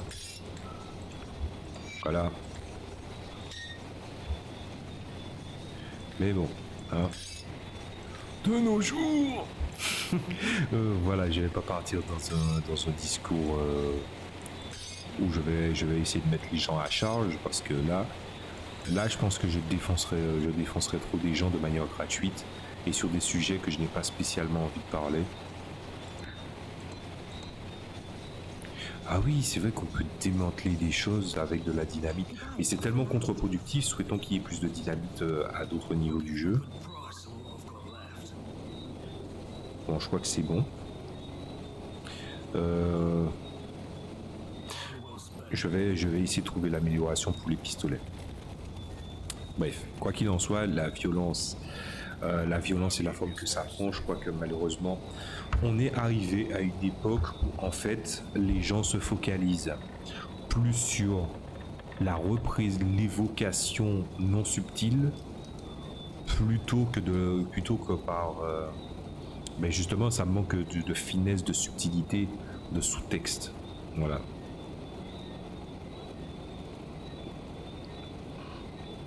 Ok. Je regarde vraiment ce que je peux mettre. Et de l'autre côté, il y a quoi? Ouais.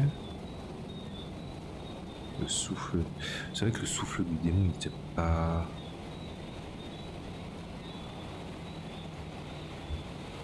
Le souffle du démon il s'activait ou pas? Parce que moi je me souviens pas l'avoir vu s'activer des masses, hein.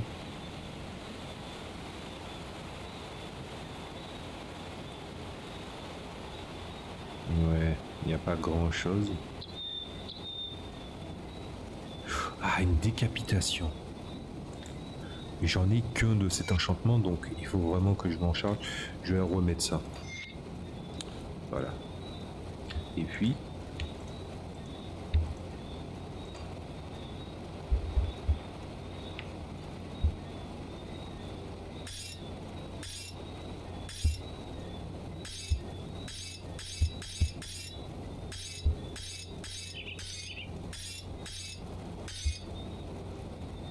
Voilà. Au cas où je garde le reste. Bien, ben voilà, je pense que j'ai dit ce que j'avais à dire sur les quelques sujets que j'ai abordés. Donc maintenant qu'on a... Oula.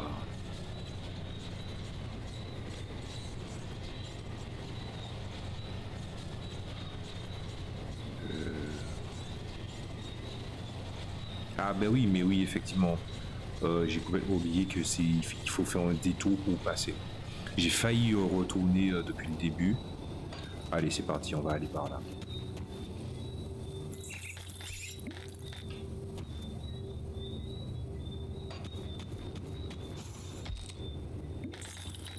Voilà. Qu'est-ce que je peux encore vous raconter au travers de cette vidéo?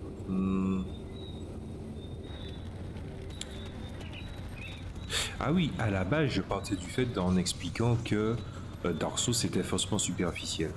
Euh, Effectivement, c'est nébuleux, c'est faussement superficiel, c'est nébuleux parce que en fait, c'est du vent derrière. Les gens peuvent spéculer, tout ça.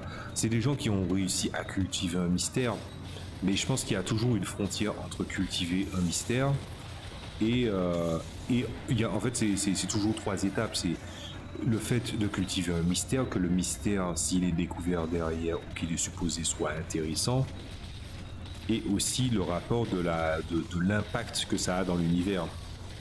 Tu t'en foutras que le boss que tu as tué finalement, ben, il est devenu comme ça parce que il a vécu mal la mort de sa fiancée, parce que de toutes les façons, il va juste faire du show-off, il va descendre, et puis il va juste essayer de te péter la gueule, et puis voilà quoi. Alors qu'en fait, il y a des cas où un univers est faussement nébuleux, mais il te laisse pas seulement de la marge de l'interprétation, mais il se laisse du temps pour une suite. Et le jeu en question auquel je pense par rapport à ça, c'est un jeu que je voulais jouer au lieu de jouer à Grim Dawn. Et ce jeu, c'est quoi? C'est Kingdom of Amalur, The Re-Reckoning. Alors, pourquoi finalement l'effet va être compliqué? Même s'ils ont fait un DLC dessus. Mais le problème avec THQ Nordic, c'est qu'ils se servent de ce qui fonctionne, c'est-à-dire que le jeu il n'est pas cassé, donc ils continuent de l'utiliser, mais ils n'améliorent pas tout le temps les jeux qu'ils reprennent. Et le truc avec avant qu'il y ait le problème fiscal avec l'entreprise qui gérait, qui avait créé Kingdom of Amalur, puisque c'est un ancien lead designer d'Oblivion, ça se sent par moments pour les quêtes, mais aussi je crois que c'était le créateur de Spawn qui a bossé dessus. Le créateur de Spawn qui a bossé sur l'univers. L'univers de Kingdom of Amalur, il y a des tas de titres, il y a des tas de noms pompeux, il y a vraiment un champ lexical bien utilisé, rarement utilisé pour raconter du mystère, mais le point qui est très intéressant avec, c'est que dans ce rapport du mystère cultivé, tu te dis ouais, mais c'est pas assez bien exploité et ça n'a pas assez de place dans l'univers. Sauf que ce qui est raconté dans les quêtes, pour certains, il peut être pas mal, sauf le contenu des pierres là, des pierres qui te permettent de découvrir. Souhaitons qu'il n'y ait pas ça dans une suite s'il y en a une, mais il n'en demeure pas moins que l'univers a énormément de marge. Donc 1-2 était prévu avant toutes ces conneries, mais maintenant ça va être difficile de croire qu'il y aura un 2. Mais je pense que s'il y a suffisamment de monde qui pousse au cul, ça devrait arriver. Voilà. Et puis je rappelle ça parce que c'est une question qui m'a déjà été posée à maintes reprises des fois quand je parle de fiction. On me dit oui, mais des choses sont superficielles, mais ça veut pas pour autant dire que parce que les personnes sont restées sur du superficiel, que c'est mauvais ou que ce n'est pas bon ou que c'est incomplet. J'ai jamais dit le contraire. Hein. Voilà. Je joue à des jeux et beaucoup de mes jeux préférés sont des jeux impopulaires et c'est des jeux qui ne sont pas, qui sont en fait quand tu regardes en surface superficielle, mais quand tu regardes en profondeur, même si tu regardes d'où vient la source de leur réflexion, il n'en demeure pas moins que ça leur reste superficiel. Je pense notamment par exemple à Fantasy Star Online épisode 1 et 2. Les gens étaient sortis du RPG japonais sur Mega Drive des Fantasy Star. Et puis du coup, Fantasy Star Online épisode 1 et 2 a surtout pris son ascension à la sortie PC et à la sortie sur la GameCube et la Xbox. Voilà. Je compte pas la Dreamcast, la Dreamcast c'était son déclin, donc ça compte pas. Mais dans Fantasy Star, tu te disais, oui, c'est qui Heartleaf Florence, c'est qui Red Ring Rico, pourquoi en fait, pourquoi ils sont allés tout seuls pour essayer de régler un problème de découverte planétaire, pourquoi en fait le système qu'est le système de chasseurs, pourquoi il n'y a pas suffisamment de personnes qui se mettent d'accord là-dessus. On pourrait se dire oui, mais c'est parce que le scénario, mais c'est vraiment une excuse de vieux sac, ça, quand même. Et du coup, il est très clairement, le jeu, il est très clairement superficiel, mais sa direction artistique personnelle, on voit qu'il y a une histoire chargée derrière et que tu ne la connaîtras pas. Tu ne peux que spéculer. Moi, j'ai énormément rêvé de découvrir un petit peu ce qui se passe. Mais vous savez quoi, c'est quoi la plus grande tragédie? C'est Fantasy Star Online 2, qui n'a rien à voir avec le 1. Techniquement, c'est la suite de l'épisode 1, 2, 3 et 4, mais, mais il n'en demeure pas moins que le 2, ils ont tout reformaté. C'est une espèce de vieille soupe wibisée. C'est une espèce de vieille soupe wibisée dégueulasse.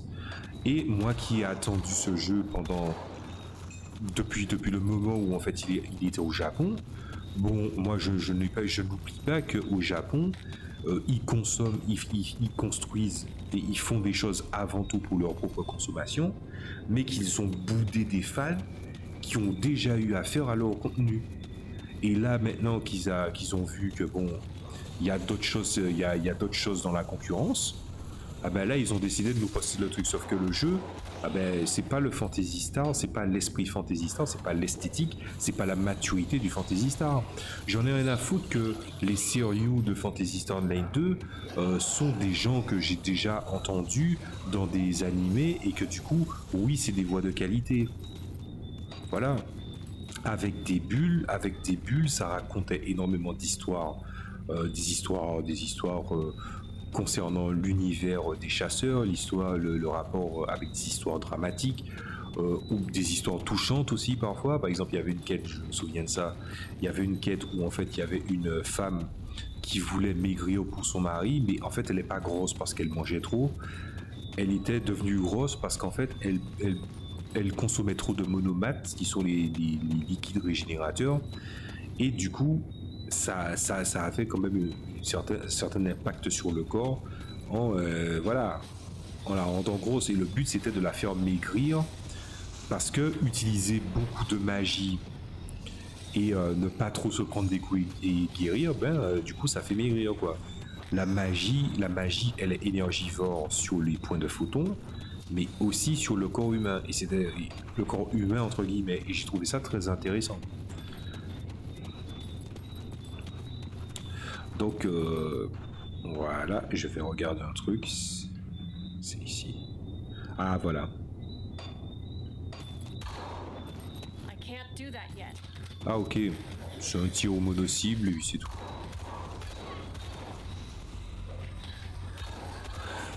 Donc, Fantasy Star Online 2 m'a énormément déçu, mais voilà. Là, c'est devenu superficiel, mais en gros, Fantasy Star Online 2, c'est devenu l'animé de saison, le MMORPG, quoi. C'est le comble d'une déchéance, quoi. Après, il y a des gens qui s'amusent, il y a des gens qui se focalisent surtout sur le gameplay, d'accord. Mais des fois, il y a des gens qui ont envie du gameplay, qui ont envie d'un gameplay conséquent, et il y a d'autres gens qui veulent en fait une bonne histoire. Et je pense qu'il y a toujours un moyen de gérer entre les deux. C'est d'ailleurs pour ça que, en quelque part, je trouve dommage que pour la vidéo concernant Daikatana de Joueur du Grenier, je vais voir si je vais essayer de poser une image ou que vous allez taper dans vos barres de recherche. Je trouve que la morale qu'il y avait à raconter, et j'étais même censé faire une vidéo là-dessus, un short, mais je ne l'ai pas fait. Je sais pas si je le ferai. Je sais pas si c'est une bonne idée. Mais il y avait... Oula, oula, oula, oula, oula, oula. Voilà. Il y avait la morale de Daikatana, elle était très intéressante. En gros, je crois que c'était un créateur, c'était deux créateurs à la base. Et le truc, c'est que il y en a un qui était un peu rêveur. Et là, je vous conseille de voir la vidéo, puisque là, je vais passer directement à la conclusion. La conclusion, c'est quoi au final? Mais la conclusion, la morale qu'il y a dans derrière Daikatana, c'est que des gens confondent leur véritable nature. Il y a une grosse et une nette différence entre être un créatif et être un fantaisiste. Quelqu'un qui est créatif n'est pas forcément une espèce de grand rêveur qui veut essayer d'appliquer ce qu'il a décidé de créer dans ses œuvres et d'essayer d'y donner forme. Des fois, ils se basent juste sur une certaine perception du monde qu'ils ont. Ah, je suis allé dans le mauvais sens. Flûte. Voilà, ils essaient de mettre en forme ce qu'ils ont envie de raconter, leurs propos, leurs émotions, au service de médias. Enfin, le média leur sert de service. Surtout pas que je me trompe là-dessus. Et le problème du gars, c'est que il avait les rêves, mais il n'avait pas l'ambition et il n'avait pas non plus la créativité. Et ça, c'est quelque chose qui arrive à énormément de gens. D'ailleurs, je raconte souvent cette histoire, je ne sais pas si je vous l'ai déjà racontée, mais je vais vous la raconter encore. Cette histoire où en fait j'avais un ami au lycée, et comme j'écrivais des mangas, des scénarios de mangas ou des choses comme ça, je voulais vraiment me motiver à passer au dessin, parce que je savais que ça serait inévitable, puisque bon, je comptais vraiment m'améliorer. J'avais énormément de livres pour apprendre à dessiner les mangas, je les ai encore, ils sont sous mon lit. Et ce qui s'est passé, c'est que je lui ai dit, bon, de quelle partie tu veux te charger, parce que je vois que tu as des idées et tu veux porter les trucs. Donc moi, en tant que Camille, mais aussi en tant que personne qui voit que cette personne-là avait envie de raconter quelque chose, j'avais envie de la pousser un maximum. Voilà. J'avais envie de l'aider un petit peu. Et ce qui s'est passé, c'est qu'il a dit, change-toi du dessin, je me charge du scénario. Et du coup, il avait disparu, genre, pendant 2 semaines. Et ce qui s'est passé, c'est qu'il était dans un autre pays. Et ça, c'était pas bien grave. Et puis au bout de la 3e semaine, je lui dis, mec, est-ce que tu as déjà avancé sur le truc? Il me dit, oui, j'ai avancé. Et ensuite, ce qui s'est passé, c'est qu'il est revenu.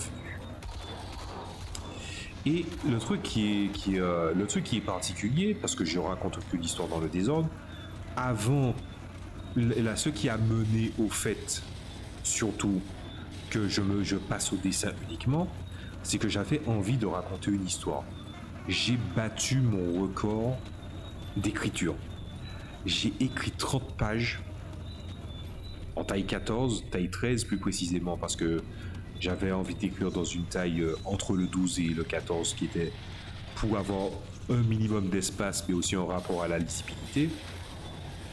Ah ben, du coup, je lui ai présenté le truc, il a dit non, c'est pas dans l'esprit de ce qui devait être fait. Moi, je me permets de raconter cette histoire et exactement qu'est-ce que je voulais traiter pour que vous vous rendiez compte de c'est quoi le pitch.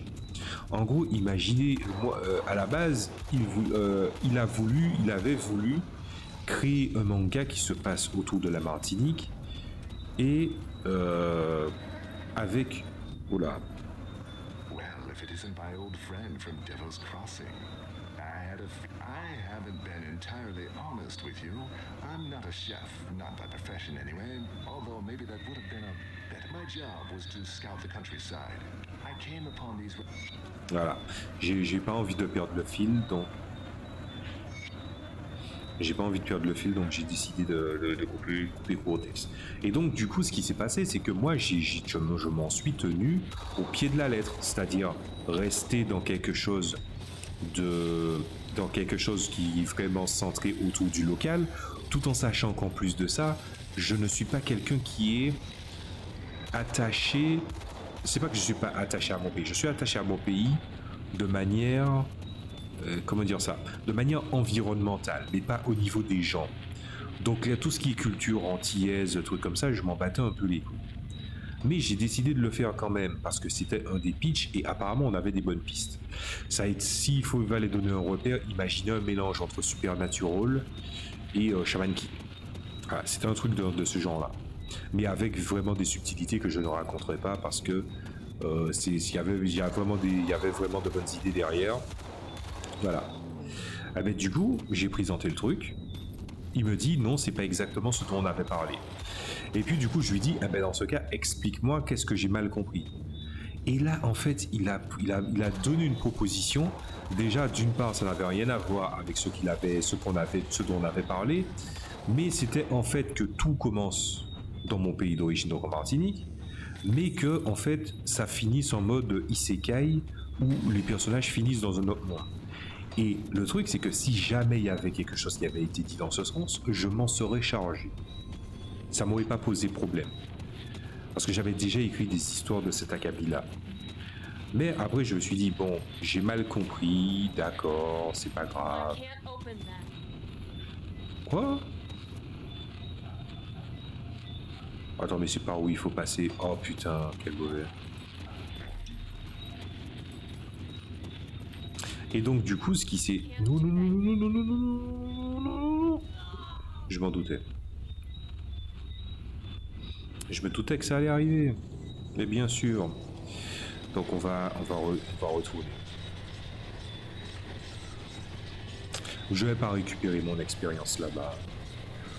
Je vais accepter la pénalité. De toute façon, je suis presque level. Et donc du coup, à ce moment-là, il était censé revenir. Alors rappelez-vous bien, taille 13. Voilà. Donc plus ou moins, en fait, taille 13 c'est entre évidemment le 12 et le 14. Le 12, si on prend du Times New Roman, le 12 est quand même un peu petit, hein, voilà. À ce moment-là, vaut mieux du Calibri, mais le Calibri n'était pas intégré à l'époque. Et de l'autre côté, j'ai quand même fait pas mal de pages en 3 jours. Voilà. Parce que je me souvenais que les premiers chapitres de manga étaient toujours longs, donc ils étaient longs. Lui, il me dit, vas-y, c'est bon, tu peux venir, tu vas voir ce que j'ai fait. Je suis venu chez lui, il s'était pas encore douché, donc il s'est douché, il m'a dit, vas-y, lis. Alors, ça a fait 3 pages ce qu'il a écrit. Il avait largement de quoi, il m'avait dit qu'il avait avancé. Alors, il a écrit 3 pages. À l'époque, c'était taille 48, et de nos jours, avec le temps, je ne sais pas si la taille 48, elle existait déjà sur Windows 2007. Mais en tout cas, c'était taille 48. Et le truc était zoomé à donf pour le texte. Bon, vous voyez déjà la douille arriver. J'ai passé en Times New Roman taille 14. Ça faisait un tiers de page. Mais c'est même pas le tiers de page le pire problème. Le pire problème autour du tiers de page, c'est que ça racontait rien. C'était du dialogue en mode wesh ma couille, avec de l'humour qui est du sous-bigard. Pourtant bigard, même si c'est de l'humour un peu grossier, un peu grivois, il y a quand même de la finesse quand même dans les blagues et dans l'usage du vocabulaire. Là, il n'y avait même pas ça. Pour ceux qui connaissent Jean-Marie Bigard. Voilà. On peut dire ce qu'on veut sur son humour, n'empêche qu'il sait très bien, raconter quelque chose. Il sait très bien raconter une blague, c'est un grand comédien. Voilà. Il est pas dans mon top 5, mais j'admets que c'est un bon comédien. On en a des bons en France. Les Québécois, des fois, ils viennent chez vous, vous voyez un petit peu de quoi je parle. Voilà. Sauf Gad Elmaleh, évidemment, par rapport à l'histoire qu'il a eue avec certains de vos comédiens, me semble-t-il. Et du coup, je lui ai dit, mais mec, ça ne va pas. Et il me dit pourquoi? Parce que le truc n'est pas complet. Je lui ai dit, c'est pas seulement que c'est pas complet. Tu m'as dit que mes 30 pages ne servent à rien, et là tu me ramènes quelque chose qui est vraiment pas terrible. Le texte, il est mauvais, il est en mode wesh ma couille. J'ai pas dit ça comme ça, mais je lui ai dit que le texte, il se perd énormément en gros mots et qu'il a fait l'erreur numéro 1 concernant les mangas. Parce qu'ils entendent tout le temps, parce que les gens entendent tout le temps les personnages de manga du niveau lycée, collège, dire merde, putain, voilà, les personnages sont vulgaires, souvent ce qu'on emprunte aux gens. Heureusement, ça a beaucoup changé. Heureusement, ça a beaucoup changé par rapport à avant. Les personnages ne se sentent pas obligés de sortir des gros mots ou de dire des oh putain, tout ça. Voilà, bon le nani reste, hein, mais voilà, on va leur laisser ça. On va leur laisser ça. Putain, leur nova de poison dégueulasse là. Allez, dégage quoi.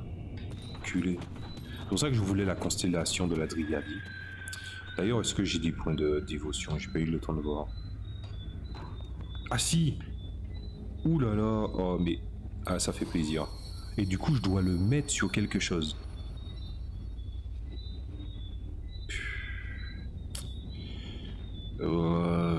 C'est vrai que le pistolet, c'est mon arme de cac, hein.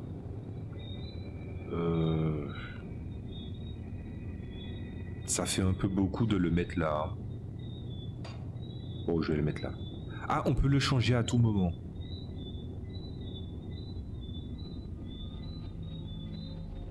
Ouais, on va le mettre là. Et puis du coup, voilà, le truc, il était très mauvais. Mais je me suis dit, bon, c'est dans ces moments-là que tu vois l'intention de quelqu'un. Quand quelqu'un échoue misérablement ou il a fait une grosse erreur. Et du coup, c'est simple. J'ai juste dit, ben, tu sais quoi, est-ce que tu penses qu'on devrait arrêter? J'ai même pas eu le temps de finir ma phrase. Il m'a dit oui. Bon, je me suis dit, bon, c'est un partenariat qui a échoué, c'est pas grave, au pire, on aura perdu 3 semaines et 3 jours. Si je me base sur mon calcul. Mais c'est pas ça qui m'a posé problème. Ce qui m'a vraiment posé problème derrière, c'est le fait de ce qu'il a dit ensuite, quand il a abandonné. Il a dit, ouais, mais j'aurais aimé quand même finir et accomplir quelque chose pour être populaire. Ce jour-là, d'habitude, je restais chez lui jusqu'à 15h, j'arrivais à 9h et quelques jours, j'arrivais jusqu'à 15h. Je crois que c'est le seul jour où je suis parti à 10, je suis arrivé à 9h, je suis parti l'heure d'après. Parce que tu ne peux pas... Ça, c'est pour ça que des fois, vous m'entendez souvent utiliser le mot fumiste. Je ne l'utilise pas à la légère.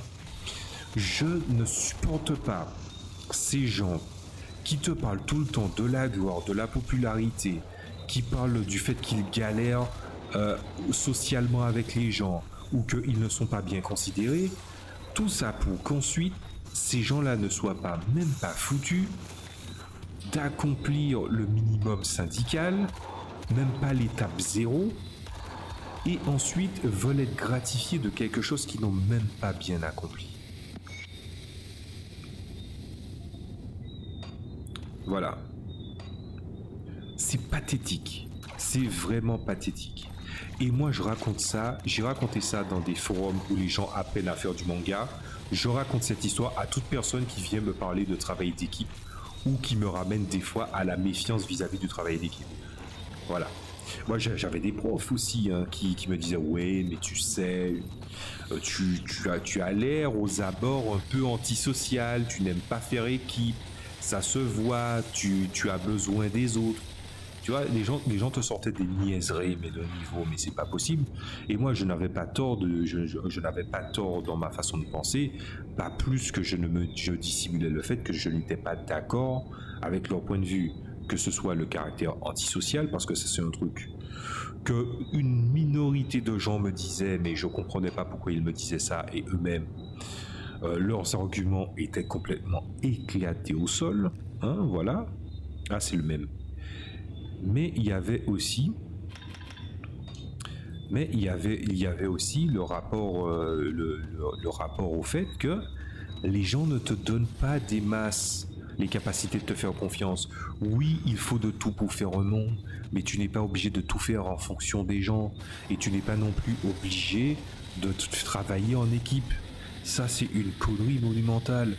Regarde les gens qui travaillent en équipe de nos jours, là, les gens m'ont cassé les couilles pendant des années sur oui, mais la vie en entreprise, mais ceci, mais cela, ah, mais imagine. Moi, je me souviens de ça. Je me souviens quand ma mère me parlait de ça. Maintenant, elle ne la ramène plus. Pourquoi? Parce que je lui ai montré par A plus B que j'ai tort. Genre, fait qu'elle avait tort, excusez-moi. Elle avait tort. Non, il y a toujours. Je suis quelqu'un qui admet ses propres échecs et est prêt à admettre les échecs est prêt à admettre les échecs des autres s'ils se sont donnés au maximum. Mais quand tu vois que c'est des gens qui n'ont pas envie de travailler en équipe, qui n'ont pas envie de se donner les moyens, qui considèrent ensuite, que finalement ce n'est jamais qu'entre eux et leur conscience quand ils travaillent en équipe, je suis désolé, mais entre toi et ta conscience, c'est valable quand tu es seul, pas quand tu fais du travail d'équipe. Tu as échoué, tu dois prendre les responsabilités de ton échec. Un point, c'est tout. Mais va dire ça à quelqu'un, il va te dire que tu exagères. Voilà. Et c'est cette leçon-là que j'ai envie de vous raconter, si j'avais une leçon à vous raconter dans cette vidéo. C'est...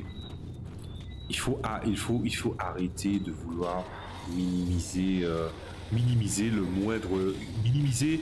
Je crois que c'est un truc que j'ai fini par dire aussi en live, mais que j'ai raconté aussi sur le point de vue personnel. J'en ai parlé avec mon frère par rapport finalement à quel point le monde est devenu un immense saut de merde, voilà.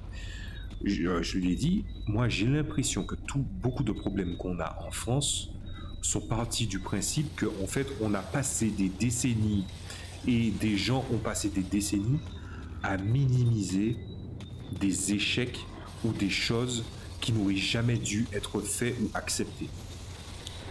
Et je n'en démordrai pas, c'est la vérité. Voilà.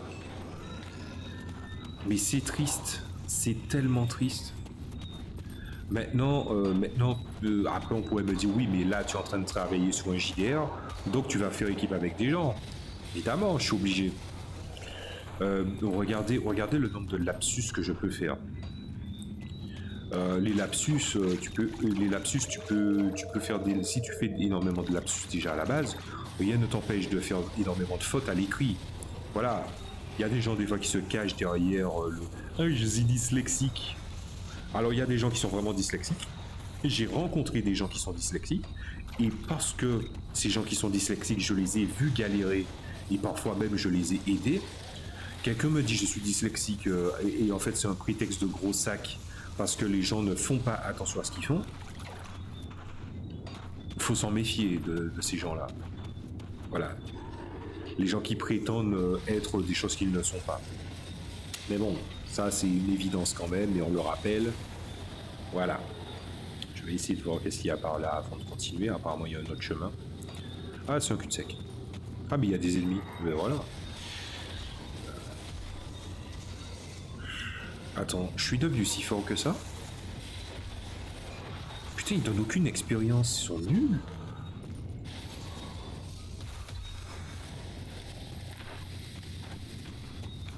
Bref. Donc voilà.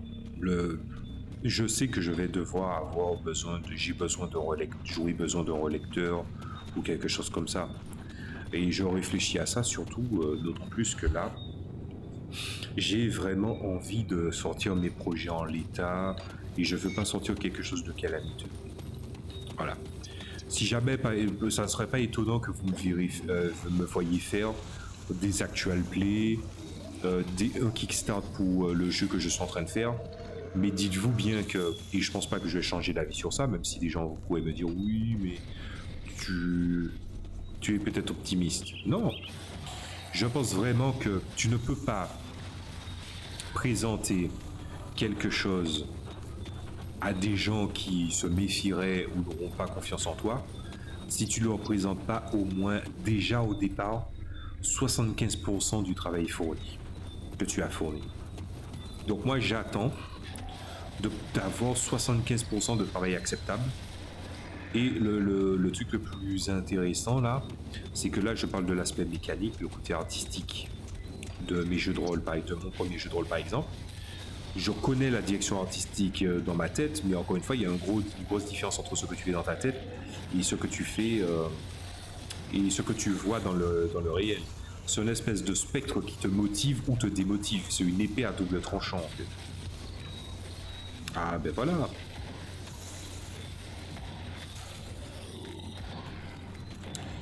Donc moi j'attendrai de voir un petit peu comment ça se passe. Mais oui, je serais amené à faire équipe avec des gens pour pouvoir essayer de présenter le meilleur produit possible. Mais des fois, vous savez, exposer des problèmes récurrents au départ, et il n'y a pas d'insinuation derrière, surtout, hein, voilà, parce que des fois les gens racontent des choses pour insinuer derrière. Si tu dis très clairement que tu es méfiant ou ce genre de choses-là, il y a que deux réponses à ça. En tout cas, deux réponses acceptables, que les gens te disent qu'ils vont le faire, ou qu'ils te disent qu'ils ne peuvent rien promettre. Voilà. Les gens qui te disent qu'ils n'en sont pas capables, du coup, à ce moment-là, bon, on va les écarter du projet, quoi.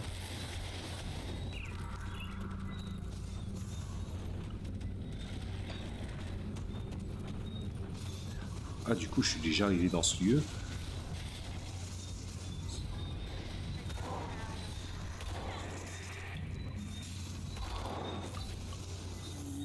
Voilà.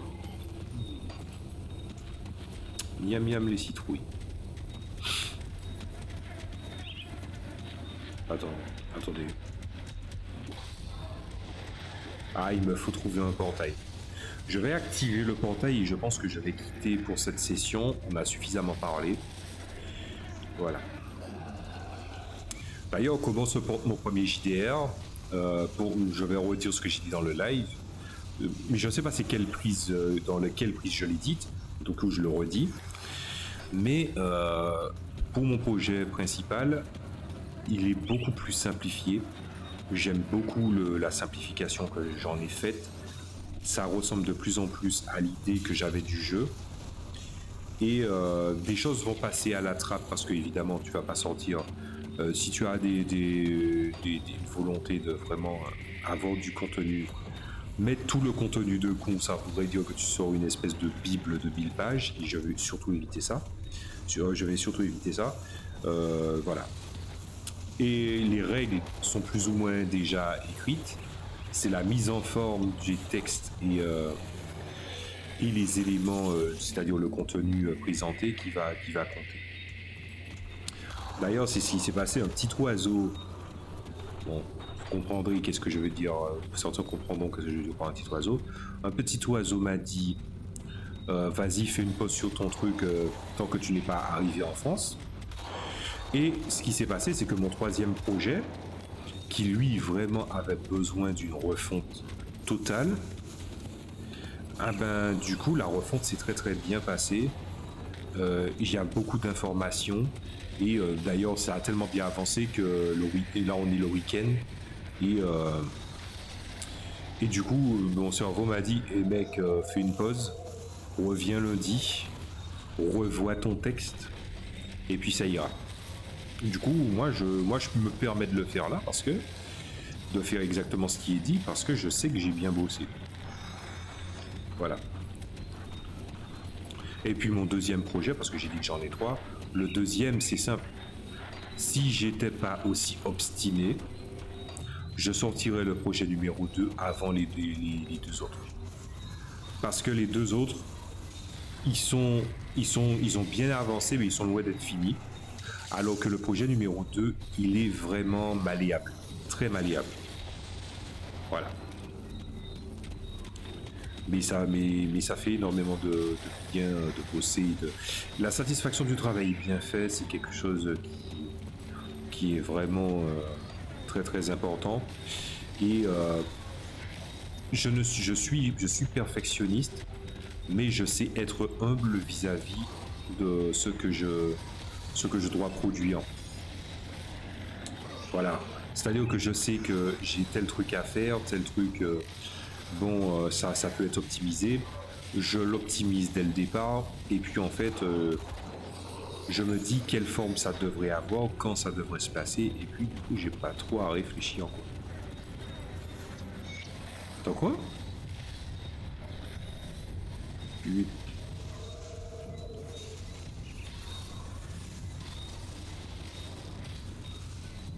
Yes.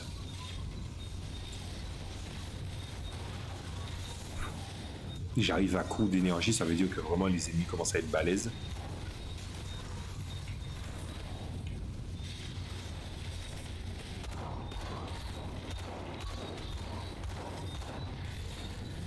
Donc dans un set d'armes, j'ai un pistolet plus un focus, et dans l'autre j'ai le double pistolet. Donc là j'ai switché avec le pistolet simple plus le focus parce que il commençait vraiment à me gifler et c'était pas possible. Et voilà, on y est. Donc apparemment il y a des PNJ, il y a un territoire, donc je vais devoir l'explorer. Je ne pense pas que je vais l'explorer avec vous, Grimdawn sur Hack and Slash. C'est pas forcément, les Hack and Slash, c'est pas vraiment le modèle de jeu le plus intéressant à montrer. Voilà, mais je me suis permis de le faire parce que j'avais envie de raconter des choses et j'aime bien le faire pendant que je tape sur des trucs. Ça me permet de me focaliser. Vous savez, c'est un petit peu comme, je sais pas si ça arrive à certains d'entre vous, mais par exemple, quand je dois cuisiner et je dois louper aucune étape, ben, ce que je fais, c'est que je cuisine en essayant de raconter la recette en disant énormément de merde en fait. C'est-à-dire que c'est pas que j'insulte, c'est que comment dire ça, je me fous de la gueule de certains trucs, je blague énormément pendant que je fais le tout. Voilà, je sais pas si ça vous arrive, mais c'est ma façon c'est ma façon de cuisiner en général. Oh. Bon, j'ai appris 2 recettes. Je sais pas si j'ai récupéré suffisamment de matériaux pour fabriquer des objets, parce que je sais qu'il y a des objets que je voudrais. Je vais regarder la popularité.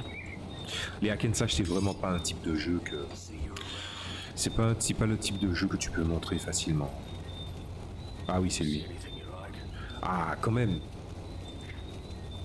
Voilà, et là, il y a des recettes. Déjà appris, déjà appris, déjà appris. Déjà appris, déjà appris, déjà appris. Je sais pas si... J'ai l'impression que les recettes sont partagées entre les persos. Donc, on va regarder ça. Il y a un talisman. Ça apprend mutilé. C'est pas un truc pour moi, puisque en fait c'est la voix du spectre des ombres, donc c'est une espèce d'assassin, donc c'est pas pour moi.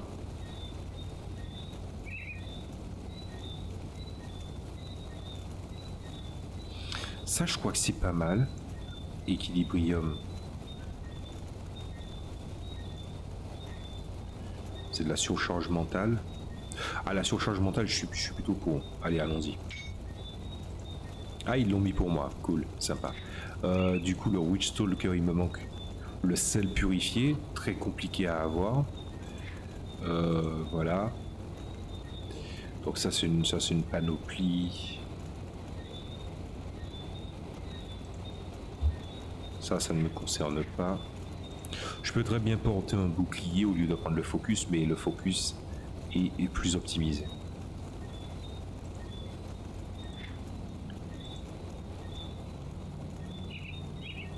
Je crois que j'avais déjà fait un.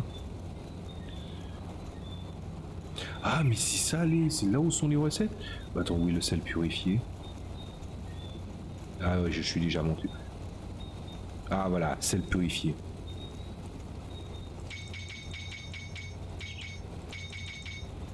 Voilà. Et il faut que je fasse gaffe sur les morceaux les cristaux d'éther parce que c'est à 22 000. Bon, ben je l'économiserai. Ah, mais ça sert à rien. C'est un objet bas de gamme de bas niveau. Vaut mieux que je le drop par la suite dans mon aventure à des niveaux plus élevés.